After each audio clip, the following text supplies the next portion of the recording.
Rollin', rollin', rollin', rollin', rollin', rollin', keep moving, moving, moving, though they're disapproving, keep them doggies moving, rawhide. Don't try to understand them, just rope and throw and brand them, soon we'll be living high and wide. My true love, she'll be waiting, but there'll be no more dating, I'd rather have a man by my side. It does make God mad.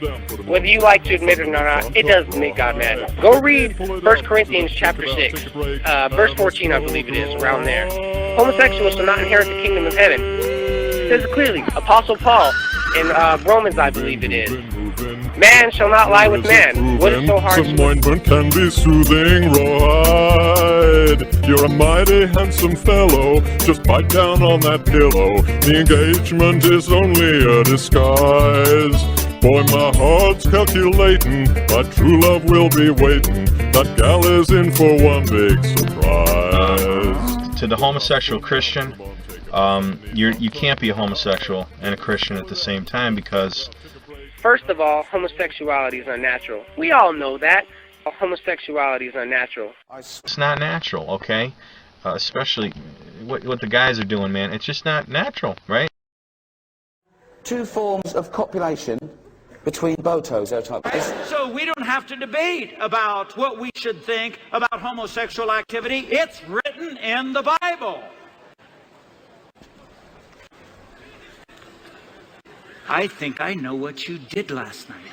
It makes God mad, okay? Just like thou shalt not kill, thou shalt not steal, man shall not lay with man. All commandments. Well, no, only two of them are commandments. Thou shalt not kill, and thou shalt not steal.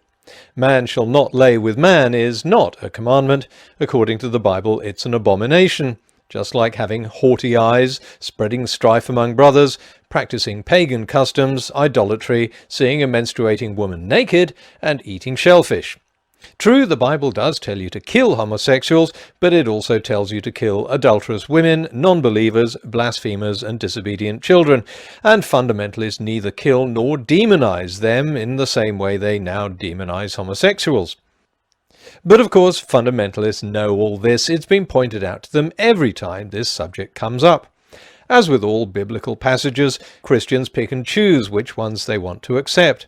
Tolerant Christians accept homosexuality, intolerant ones don't, and both cite the Bible to back up their claims.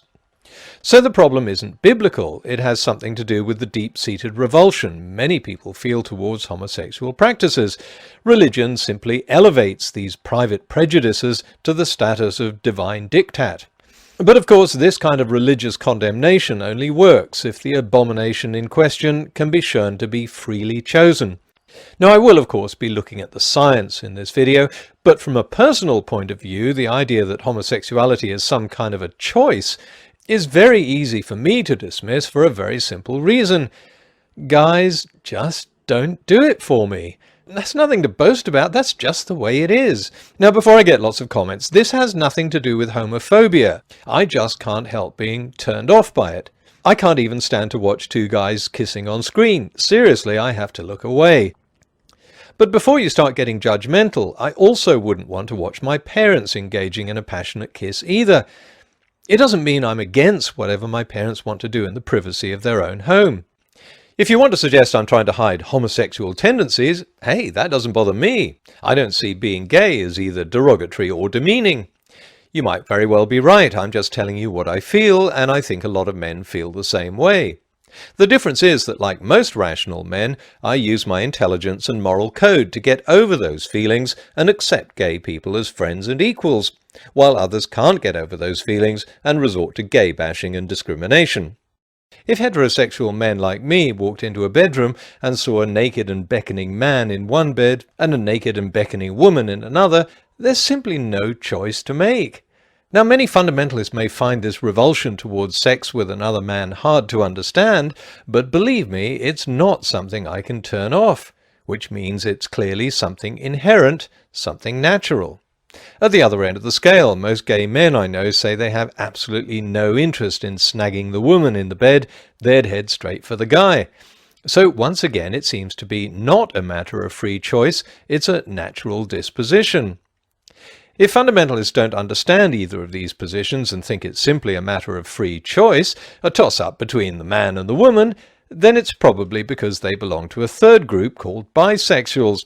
It's nothing to be ashamed of, guys. Bisexuality is quite common in humans and animals, but here there really is a choice.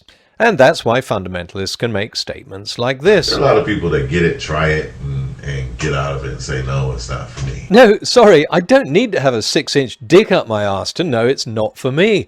I think I can figure that out by the time I notice a bulge the size of a Coke bottle in the other guy's pants. Of course, if you're ambivalent about which particular sex you want to make out with, then I'm sure this is something you'd try. Nothing wrong with that, I'm not judging. Now, of course, I'm being very simplistic here when I talk about homosexuality and bisexuality and heterosexuality. As the comedian Graham Norton said, the difference between a straight guy and a gay guy, in his experience, is about 2 pints of beer. But let's get back to our golden crocodile nominee, because he uses that magic word, science. Scientifically speaking, if I'm speaking to an atheist, okay, biologically speaking, is that normal to do some of the things that are done? No. Well, yes, it really is. Same-sex encounters may be a minority activity, but then so are a lot of heterosexual activities, like doing it doggy style, or dressing up, or dominatrix, or talking dirty, or having sex in unusual places. The only thing that's normal about sex is that everyone likes to do something that everyone else would consider abnormal. It really isn't.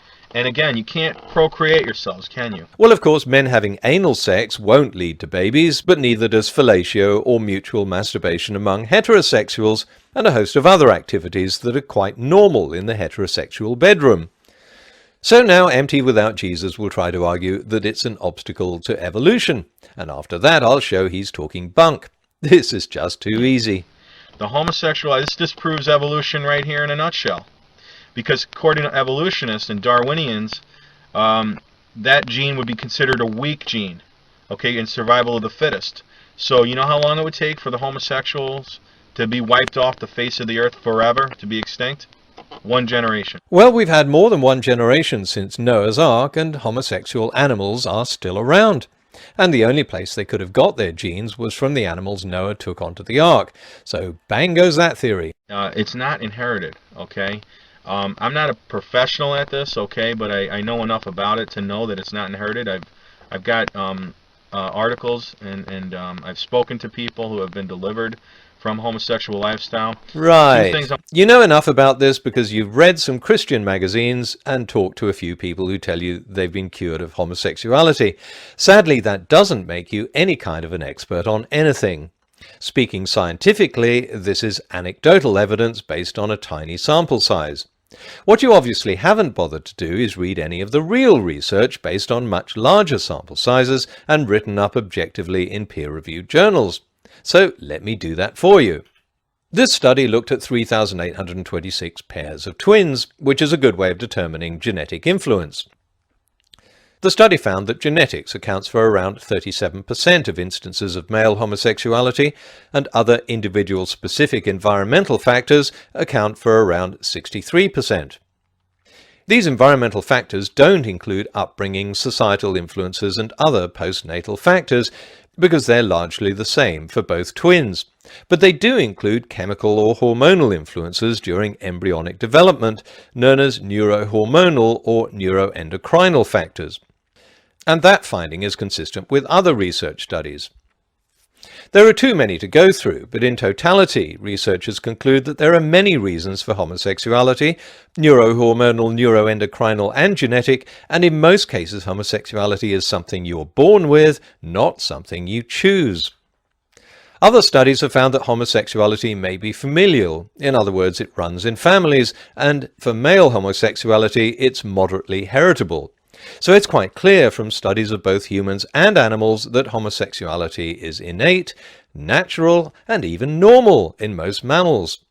This runs up against another argument by MT Without Jesus and other fundamentalists. How can it be natural? It's amazing how many creationists suddenly become experts on evolution as soon as this subject is brought up. Now, from an evolutionary standpoint, homosexuality is not is not a trait that would be passed on. It's not a trait that would be passed on, and this we know how.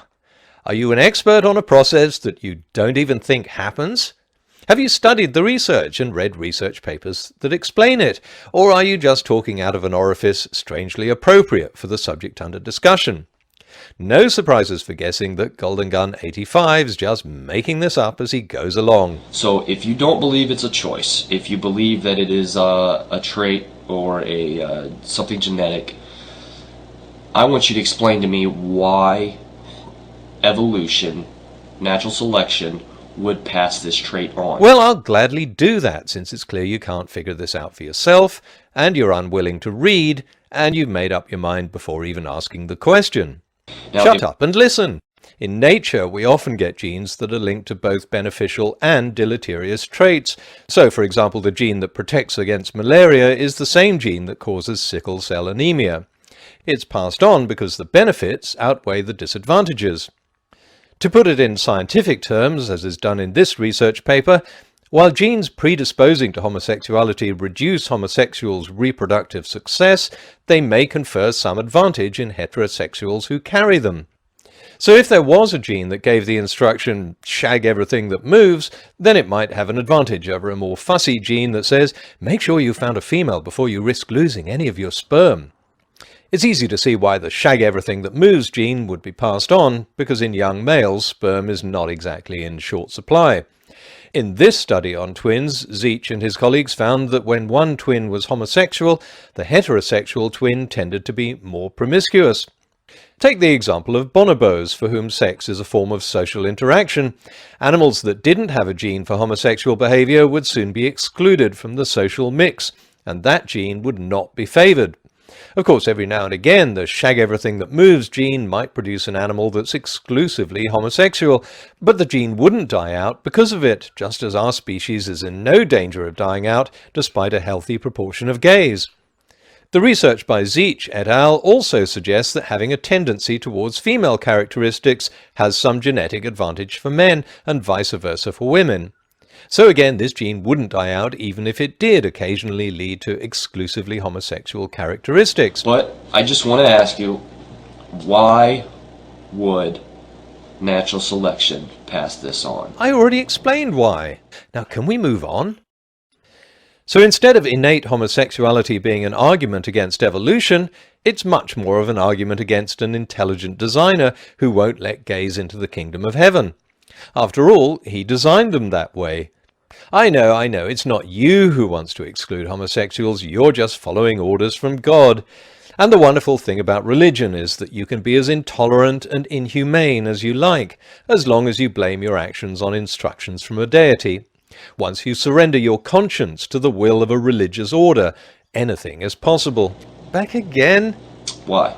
I don't understand. Give me one good reason. What? I gave you 2 good reasons based on a peer-reviewed research paper. Homosexuality is still something that natural selection would not pass on. You keep saying this, and yet you don't back up this claim with any kind of evidence. Now, I've quoted an expert in this field explaining why a gene coding for homosexuality might get passed on, and he laid out the evidence in a scientific paper. If you think the evidence is flawed, then explain it.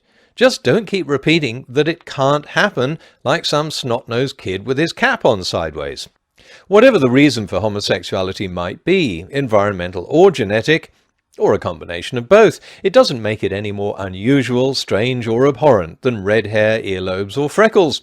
This is what clearly worries fundamentalists, the growing evidence that homosexuality, for people who are exclusively homosexual, is natural and inherent rather than a matter of choice. What now? Natural selection would not pass on a gene that is so detrimental to reproducing. Okay, I'm going to explain this to you one last time. Yes, natural selection would do that. Natural selection does that a lot. As long as the benefits conferred by the gene outweigh the disadvantages to reproduction, the gene will flourish. And that's evident by the fact that homosexuality is prevalent in many other species as well as our own. Now go away and play. The whole campaign against gays is dependent on sexuality being the result of free will. If homosexuality is natural, then how can you condemn or exclude people who've been made the way they are by God? It's only when fundamentalists are cornered and confronted with their own sexuality that the reality sinks in. Do you think you owe gay people an apology? Absolutely. And I do apologize. Take all the pain, all the rejection, all the hurt I caused those men and women, gay and lesbian. I'm deeply sorry for the attitude that I had. The British police are the best in the world. I don't believe one of these stories I've heard about them raiding our boats for no reason at all. Lining the customers up. Homosexuality is a sin, just like stealing, drinking, to excess of drunk driving, and drugs. It's just another sin. In Iran, we do not have homosexuals like you do in your country. Sing if you're glad to be gay. Sing if you're happy.